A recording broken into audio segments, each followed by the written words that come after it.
Friends, ఒక భక్తి గేయం పాడుకుందామా? రావం భజే రఘురావం భజే మన రాముడోస్తున్నాడంట రావం భజే. రావం భజే రఘురావం భజే మన రాముడోస్తున్నాడంట రావం భజే.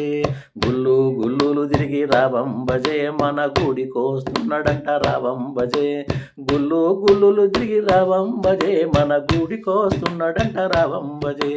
రావం భజే రఘురావం భజే మన రాముడోస్తున్నాడంట రావం భజే. వీధులు తిరిగి రావం భజే మన వీధికొస్తున్నాడంట రావం భజే. వీధులు తిరిగి రావం భజే మన వీధికొస్తున్నాడంట రావం భజే.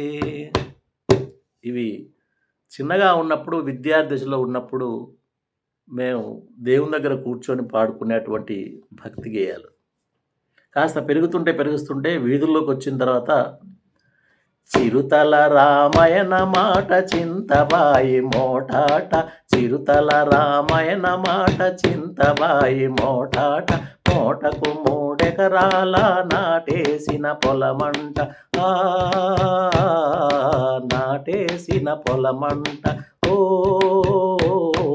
నాటేసిన పొలమంట. ఇవన్నీ భక్తి గేయాలు. ఇదంతా ఎందుకు పాడుతున్నానంటే, నిష్టగా శుభ్రంగా తయారై దేవుని దేవాలయ పరిధిలో కూర్చొని, లేదా ఒకవేళ దేవుని ఊరేగింపు చేస్తున్నటువంటి క్రమములో చేతిలో చిరుతలు పట్టుకొని, తాళాలు పట్టుకొని, మధ్యలో పట్టుకొని దైవనామాల కీర్తన చేస్తూ ఉండేటువంటి కాలం అప్పుడు ఉండేది. కానీ ఇప్పుడు అలాంటి వాతావరణం కనిపించట్లేదు. ఒకవేళ కనిపించినా కానీ అది మరీ మారుమూల పల్లెల్లో ఎక్కడో కొన్ని చోట్ల మాత్రమే కనిపిస్తుంది.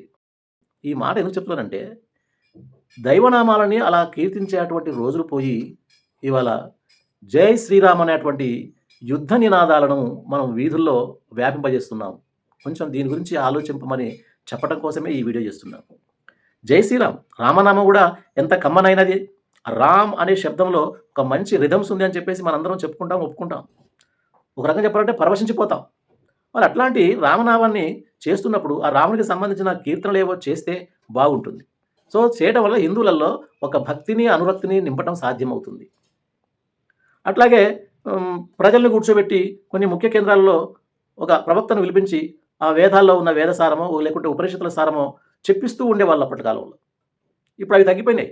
పల్లెటూళ్ళలో కూడా వచ్చి ఒక చెట్టు కింద కూర్చొని ఒక పండితుడు వచ్చి 4 ముచ్చట్లు చెప్తుంటే చుట్టుపట్టు గ్రామాల వాళ్ళంతా వచ్చి అక్కడ కూర్చొని వినేవాళ్ళు. అది కూడా పోయింది ఇవాళ వీధుల్లో ఏం కనిపిస్తుంది అని అంటే, జై శ్రీరామ్ అనే మాట కనిపిస్తుంది. అసలు జై శ్రీరామ్ అనే మాట భక్తి నాదమా, యుద్ధ నినాదమా? మన ఆర్ఎస్ఎస్, బజరంగ్ దళ్, బీజేపీ వాళ్ళు దాన్ని ఒక యుద్ధ నినాదంగా మార్చిపడేశారు. జై శ్రీరామ్ అంటే భక్తి కనిపిస్తుందా, యుద్ధం కనిపిస్తుందా? సరే, జై శ్రీరామ్ అంటే భక్తి కనిపిస్తుంది, భక్తి అనుకుందాం మనం. కానీ దృశ్యం ఎట్లా ఉండాలి? ఆ జై శ్రీరామ్ అనేటప్పుడు నీ వెనకాల నువ్వు అక్కడ ఉన్నటువంటి స్థితి, చుట్టుపట్టిన వాతావరణం కూడా దానికి అనుకూలంగా ఉండాలి. కానీ వీధుల్లో కర్రలు పట్టుకొని, కత్తులు పట్టుకొని, జెండాలకు పెద్ద పెద్ద కర్రలు వేసుకొని జై శ్రీరామ్ అని చెప్పేసేసి నినాదము ఒక యుద్ధానికి బయలుదేరుతున్నప్పుడు, దండయాత్రకు బయలుదేరుతున్నప్పుడు సైన్యం కనుక ఎట్లా అంటారో అట్లా నినాదాలు చేస్తున్నటువంటి స్థితిని చూస్తే అది నిజమైన భక్తి ఎలా అవుతుంది? అది మైనారిటీలను భయపెట్టడం కోసమా, లేదా హిందువులలో ఉన్నటువంటి ఇంకో కొన్ని వర్గాల వాళ్ళని కూడా భయపెట్టడం కోసమా? అర్థమైతలేదు. దయచేసి జై శ్రీరామ్ నినాదాన్ని ఇవాళ యుద్ధ నినాదంగా భావిస్తున్నారు. దాన్ని పాడుకోవాల్సిన వాళ్ళు కూడా ఒక రకంగా అనుమానం వ్యక్తం చేసే రోజు వచ్చినాయి. ఇంకోటి ఏంటంటే, అత్యాచారం చేసిన వాళ్ళని ఆహ్వానించే క్రమంలో జై శ్రీరామ్ నినాదం. జై శ్రీరామ్ నినాదం చేయడం తప్పట్లేదు నేను. పక్క వాళ్ళ మీద దాడులు చేస్తున్నప్పుడు కూడా జై శ్రీరామ్ అంటున్నాం అంటే అది రౌడీజం అయింది కదా. కర్రలతోటి కొడుతూ వాడిని దాడి చేస్తూ రాళ్ళేసే క్రమంలో కూడా జై శ్రీరామ్ అంటావు. పక్క వాళ్ళని దాడులు చేస్తూ జై శ్రీరామ్ అంటావు. అత్యాచారాల వాళ్ళని ఆహ్వానించి ఊరేగింపులు చేసి దండలేసేటప్పుడు జై శ్రీరామ్ అంటావు. ఆ జై శ్రీరామ్ అనే పదం అలా ఉన్నప్పుడు వెనక బ్యాక్గ్రౌండ్ సందర్భ సిచ్యువేషన్ అన్న వేరుగా ఉంటే బాగుంటుంది. కానీ ఇలాంటి దాష్టికాలు చేస్తున్నటువంటి క్రమమేమో వెనకాల దృశ్యాలు కనిపిస్తాయి, నోటితోనేమో జై శ్రీరామ్ అంటున్నాం.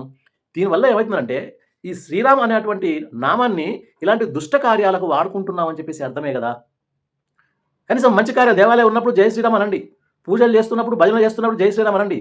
కానీ మనం చేసేదేమో దుష్ట కార్యాలు, ఇచ్చే నినాదాలేమో జై శ్రీరామ్. దీనివల్ల పక్క మతాలకే కాదు, మన మతంలో ఉండే కాస్త మంచేదో చెడోదో ఆలోచించే వాళ్ళకు కూడా నిజంగా మన మతం ఇట్లా ఉందా, ఆనాటి కాలంలో రాముడు దీన్ని ఆమోదించాడా, ఒకవేళ హనుమాన్ సేన అంటే ఇలాంటి మూక సైన్యమేనా? ఇట్లాంటి మూక దాడినే అప్పుడు వాళ్ళు చేశారా? అనే అనుమానం కూడా వస్తుంది. చిన్నప్పటి నుంచి భక్తి పారవశ్యంతోటి మునిగిపోయిన వాళ్ళకు కూడా శ్రీరామచంద్రుడు ఇలాంటి వాటిని అనుమతించాడా? ఆయన అనుమతించినప్పుడు ఆయన భక్తులమైనటువంటి మనము ఆయన ధర్మాన్ని కాపాడతామని చెప్పేసి బయటికెళ్ళినటువంటి వీళ్ళు దీన్ని ఎట్లా ఆమోదిస్తారు? నేను ఇది ఎందుకు చేస్తున్నానంటే, ఈ పేరు తోటి ఇలాంటి చేష్టల వల్ల హిందూ ధర్మం మీద కొంతమంది హిందువులకే అభిమానం తగ్గే అవకాశం ఉంటుంది. అనుమానాలు పెరిగే అవకాశం ఉంటుంది. ఆ స్థితిని రాకుండా ఉండాలని చెప్పడం కోసమే నేను చెప్తున్నాను ఇక్కడ.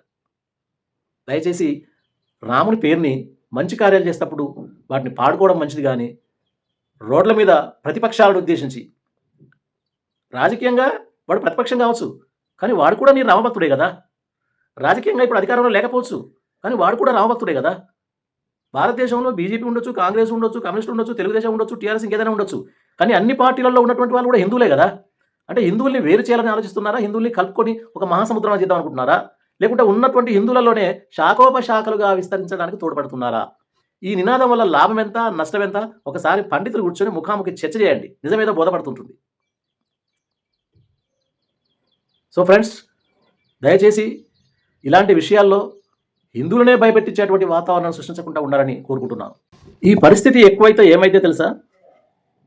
ఈ పరిస్థితి ఎక్కువైతే అప్పుడప్పుడు సందర్భాన్ని బట్టి అంటే పర్వాలేదు. కానీ ఢిల్లీ నుంచి గల్లీ దాకా కార్యక్రమం ఏదో సందర్భం లేకుండా ప్రతిసారి జై శ్రీరామ్ జై శ్రీరామ్ అనటం వలన హిందూ మతంలో ఉన్నటువంటి మరికొన్ని శాఖలకి అనుమానం వస్తుంది. భారతదేశంలో హిందూ మతానికి రాముని కేంద్రంగా చేస్తారేమో, మరి మా శివుని సంగతి ఏంది? మరి మా ఓం నమశివాయ సంగతి ఏంది? హరహర మహాదేవ్ అని అంటలేరు కదా! ఇప్పటికే మోడీ గారిని హరహర మోడీ, ఘర్ ఘర్ మోడీ అని చెప్పడం వలన శైవులు అలకబున్నారు కొన్ని సందర్భాల్లో.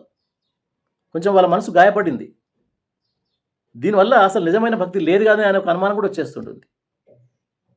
అదంతా ఎందుకు? కింది స్థాయి గల్లీ స్థాయి పోతున్న కొద్దీ మా సమ్మక్క సారక్కల పరిస్థితి లేదు మరి. మొత్తం పైనుంచి కింది దాకా అవే నినాదాలు వినపడుతుంటే కనీసం మా దేవుళ్ళ పేరు మీ నోట ఒకసారి కూడా రాకపోతే మరి మా దేవుళ్ళ గతేం గాను అని చెప్పేసి ఆలోచన కూడా కింది వర్గాలకు వస్తుంది. నేను చెప్పడం వల్ల వచ్చే కాదు, ఖచ్చితంగా ఇది ముదిరి పాకాన పడితే మాత్రం ఖచ్చితంగా హిందువులో ఉన్నటువంటి అనేక శాఖలు వాళ్ళ సొంత ఎజెండాని ముందుకు తెచ్చే అవకాశం కూడా ఉంది. ఇది రాబోయే కాలంలో జరగబోయే పరిణామం. దీన్ని అర్థం చేసుకొని ఎవరి దేవీ దేవతల్ని వాళ్ళు పూజించేటట్టుగా, ఎవరి పండుగ వాళ్ళు చేసుకునేటట్టుగా ఉంటే బాగుంటుంది. రామనామాన్ని తలుచుకోవడం తప్పు కాదు. భక్తి ప్రభుత్వంతో కార్యక్రమం పెట్టుకొని మంచిగా భజన చేసుకుంటూ కూర్చోవచ్చు, ఊరేగింపు కూడా చేయొచ్చు. కానీ బండ్ల మీద ఒకడు ముందర కూర్చొని నడుపుతుంటే ఇంకొకడు లేచి నిలబడి ఆ పక్క గల్లికాయ చూస్తున్నావు, లేకుంటే ఇంకొక శత్రువు అక్కడ ఎవరైనా ప్రతిపక్షాలు కనిపిస్తే వాందికు చూస్తున్నావు, వీరావేశంతో ఆ నినాదాలు పలుకుతున్నట్లయితే హిందువుల మీదకే శ్రీరామనామాన్ని ఒక యుద్ధనాదంగా చేసి పడేస్తున్నామనే అనుమానం కూడా వచ్చేస్తుంటుంది. ఫ్రెండ్స్, వీడియో నచ్చితే లైక్ చేయండి, షేర్ చేయండి, సబ్స్క్రైబ్ చేయండి.